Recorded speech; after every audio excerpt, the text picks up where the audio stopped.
Um, as I begin, let me first give you a little statistics with regard to how this district participates in the overall structure of local government.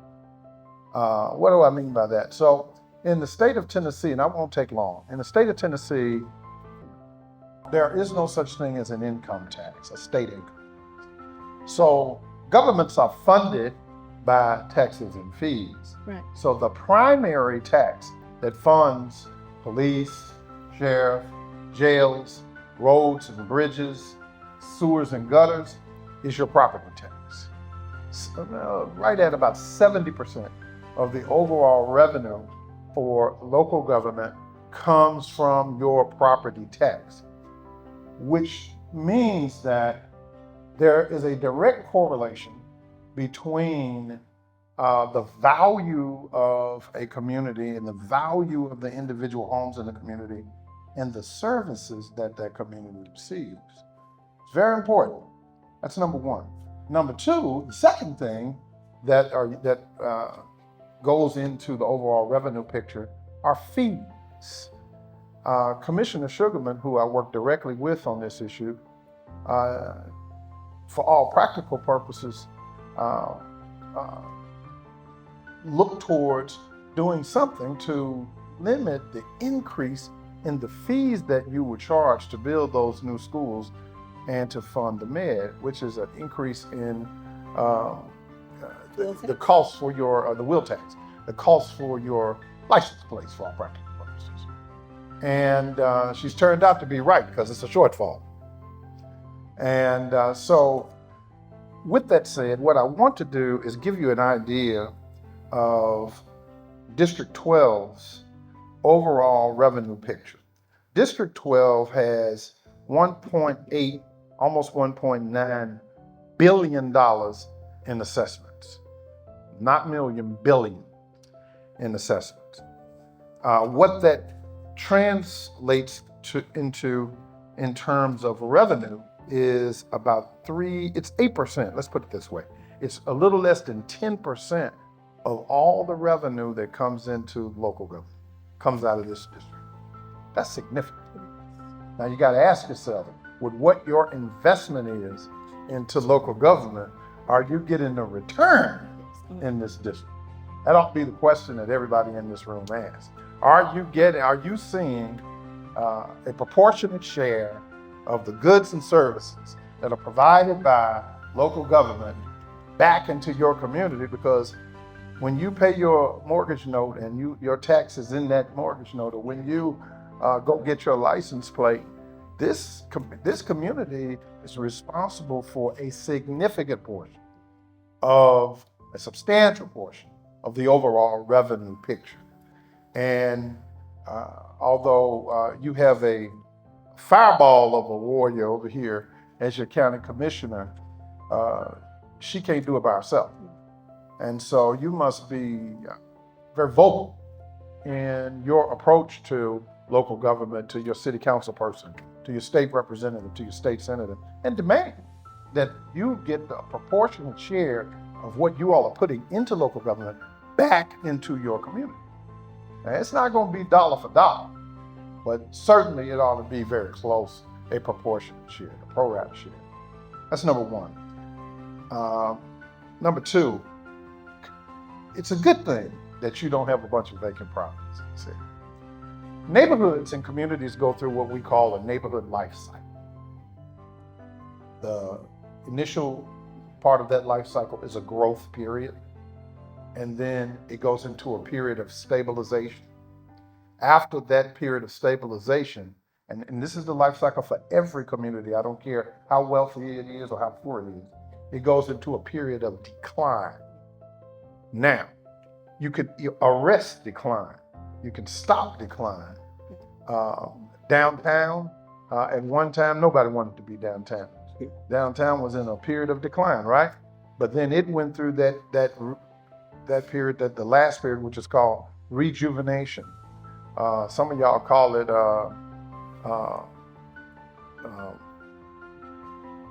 gentrification. Thank you. I had an age block there. That's okay. But But that's not a bad thing. I don't know how that became a bad word. It actually is good because it means that that community is going to survive, right? So in this community, when I look at the numbers, I would suggest to you that this community is still in a growth period. It is. It has not reached a point where it is just going along, where it's just stable. It is in a growth period, and you want to keep it growing. You want to have businesses to move into this area.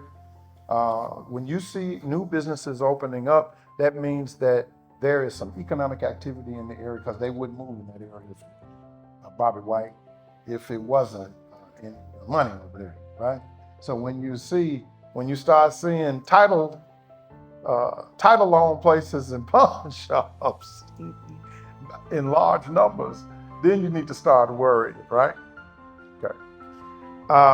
But District 12 is in a growth cycle, in the growth part of its cycle, and we're pretty proud of that. Now here's the danger. That's why I brought this all up. In Memphis and Shelby County, there is a huge number of investment companies that are buying up single-family homes. Now, Commissioner Sugarmon talked about the apartment complexes, and certainly we need affordable housing. We have an affordable housing shortage in this county. But you got to be concerned when more than 30% of your neighborhood becomes renters. That is a clear indicator, it's an economic indicator that you are about to head into a period of decline. With that decline comes crime. And let me say it again. I don't care where you look in the country, you find where neighborhoods are no longer predominantly homeowners, council chair, and they have shifted to a point where more than 50% of the neighborhood are now renters, and you will see the crime rate on an upward trajectory. It's just the way it is. And so we ask ourselves, what in the world can we do to slow this down? Why is Memphis and Shelby County a target of these out-of-town companies that never even see these properties? They will buy 1,000 properties in a given year, 1,000 properties, right? And never see them. What they're doing is looking for returns. They don't care about what happens in your neighborhood. What they're looking for is, how much profit do I make off my investment? We call it a cap rate. What is the cap rate going to be when I invest in that area? This is not. And I'm telling you that within the next 5 years, this area will be targeted. It is targeted. It will be targeted. So what can you do? I'm proposing, and I've been championing this for quite a while now, I'm proposing that local government, John Zena, begin seeking some changes in zoning. And it may take some legislation from Nashville, but changes in zoning so that neighborhoods, only a percentage of a neighborhood can be renters. The other thing that we can do is neighborhood associations and homeowners associations you can amend your master deeds so that, and your covenants, in your neighborhood covenant, so that there is a limit on the number of renters in a given area. I got nothing against renters. I own rental property. Me too.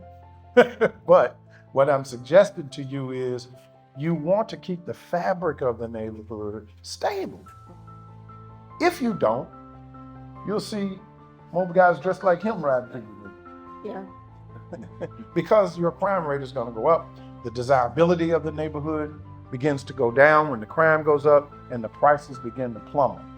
I'm about to sit down, but recently the Assessor's office, I'm the chief administrator in the Assessor's office. 3 years ago, we started what we call the Orange Mound Initiative. In that Orange Mound Initiative, what we did was we went through and identified all the blighted properties in Orange Mound who owned them. We began to supply the neighborhood associations and all the community development associations in those areas with the list of who those people were that own those properties, right?